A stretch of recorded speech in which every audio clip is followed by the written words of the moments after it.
नमस्कार दोस्तों, आपका स्वागत है आपके अपने YouTube चैनल मैथ सर्किल पर। आज हम स्टार्ट करेंगे चैप्टर नंबर 10 यानी कि सर्किल स्टार्ट करेंगे हम वृत्त। इससे पहले हमने चैप्टर नंबर 9 कंप्लीट कर चुके हैं, सम एप्लीकेशन ऑफ ट्रिग्नोमेट्री यानी कि त्रिकोणमिति के कुछ अनुप्रयोग। जिस बच्चे ने वो वीडियो नहीं देखी हो तो कृपया उन वीडियो को जरूर देखें, और जो बच्चा इस चैनल पर नया है और इस वीडियो को पहली बार देख रहा है तो कृपया चैनल को सब्सक्राइब करना ना भूलें, बेल आइकन को दबाएं। तो आइए हम स्टार्ट करते हैं सर्किल के बारे में। सबसे पहले हम पढ़ेंगे सर्किल क्या होता है, फिर इसके बारे में हम डिटेल में पढ़ेंगे इस वीडियो में, और अगले वीडियो में हम चैप्टर नंबर या एक्सरसाइज नंबर 10.1 स्टार्ट करेंगे। तो आइए बच्चों देखते हैं हम वृत्त क्या होता है, वृत्त हम कैसे किसको है।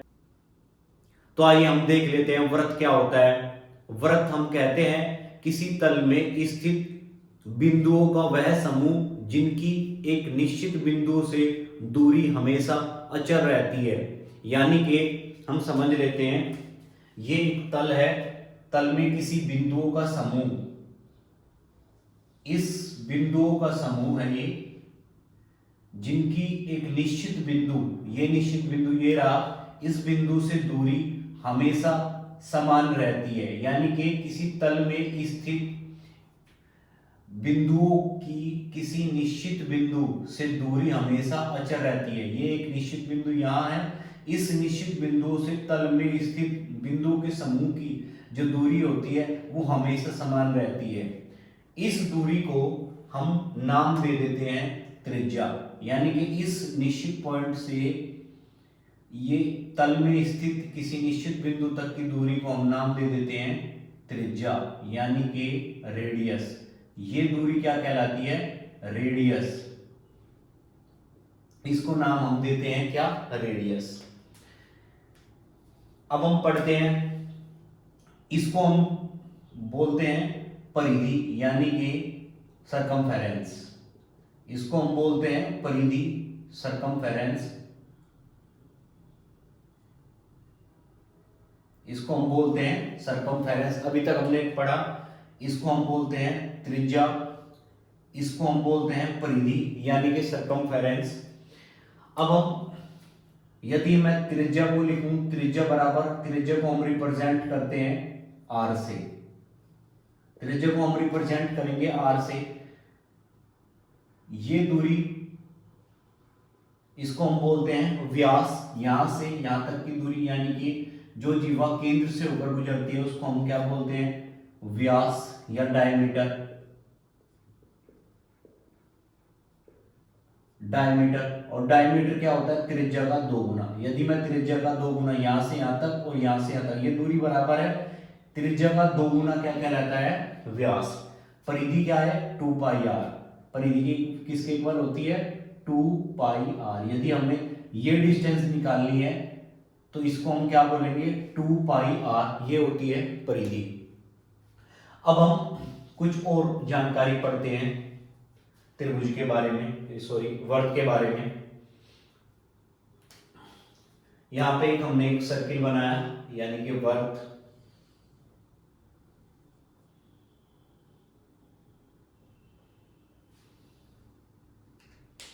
यदि कोई लाइन किसी वर्त को 2 बिंदुओं पर काटती हुई जाती है, ये कोई लाइन है, ये कोई रेखा है, इस वर्त को ए और बी पॉइंट पर काट रही है, इस रेखा को हम बोलते हैं छेदक रेखा यानी कि ट्रांसवर्सल लाइन।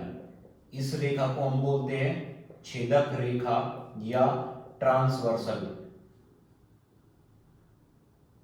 Transversal line.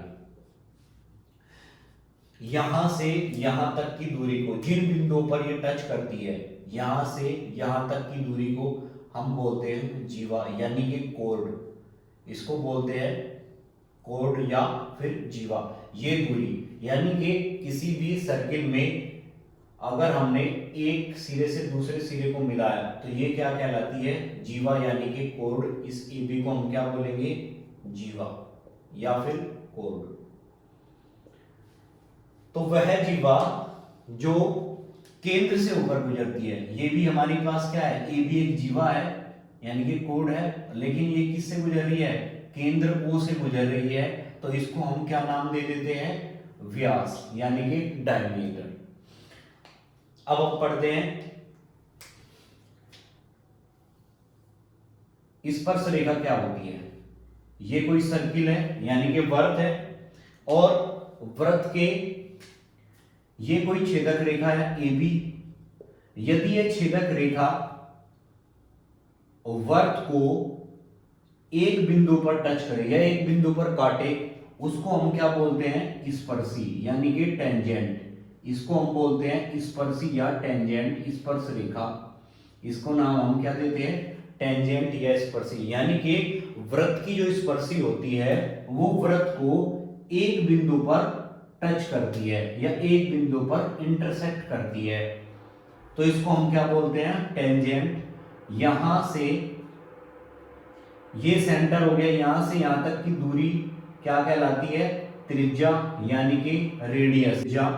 और ये त्रिज्या इस टेंजेंट पर हमेशा क्या होती है, परपेंडिकुलर यानी कि लंब होती है। ये थ्योरम भी है, वृत्त की जो त्रिज्या है स्पर्शी पर क्या होती है, लंब होती है, और ये एक बिंदु पर टच करती है। अब हम तक हमने पढ़ा वृत्त की त्रिज्या क्या होती है, वृत्त किसे कहते हैं, वृत्त का व्यास क्या होता है, वृत्त की परिधि क्या होती है।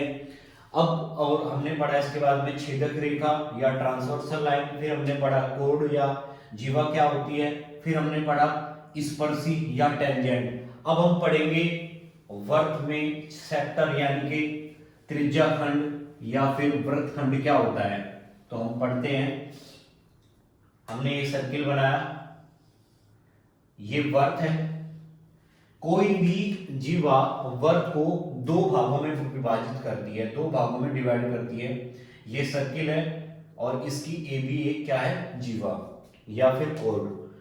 तो ये जो जीवा है सर्किल को दो भागों में विभाजित करती है, दो भागों में डिवाइड करती है। लेकिन वृत्त की जो यदि ये जीवा सेंटर हो जाए या डायमीटर हो जाए, यदि ये जीवा सेंटर से होकर गुजरती है, तो ये जो जीवा है वृत्त को दो इक्वल पार्ट्स में डिवाइड करती है। इसको हम बोलेंगे वृत्तखंड। ये दो वृत्तखंडों में डिवाइड करती है, ये और ये। इसको हम नाम दे देते हैं लघु वृत्तखंड। इसको हम नाम क्या दे लेंगे, लघु वृत्तखंड। और इसको हम नाम देते हैं दीर्घ वृत्तखंड, दीर्घ वृत्तखंड। यानी कि किसी भी वृत्त की जो जीवा है सर्किल को या वृत्त को दो भागों में विभाजित करती है। छोटे वाले भाग को हम क्या कहते हैं, लघु वृत्तखंड, और बड़े वाले भाग को हम क्या कहते हैं, दीर्घ वृत्तखंड। अब हम पढ़ लेते हैं त्रिज्या खंड क्या होता है।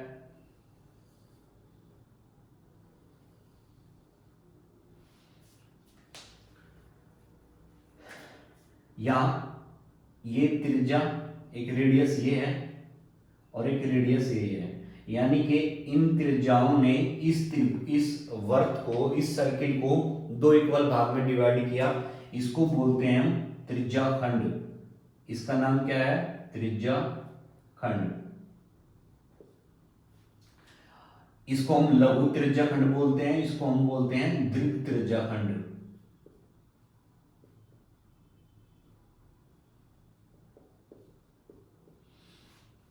तो इस वीडियो में हमने क्या देखा, वृत्त क्या होता है, वृत्त की त्रिज्या क्या होती है, वृत्त का व्यास क्या होता है, वृत्त की परिधि क्या होती है। फिर हमने पढ़ा ट्रांसवर्सल लाइन यानी कि छेदक रेखा क्या होती है। इसके बाद हमने पढ़ा स्पर्शी क्या होती है वृत्त की। फिर हमने पढ़ा जीवा क्या होती है, और लास्ट में हमने पढ़ा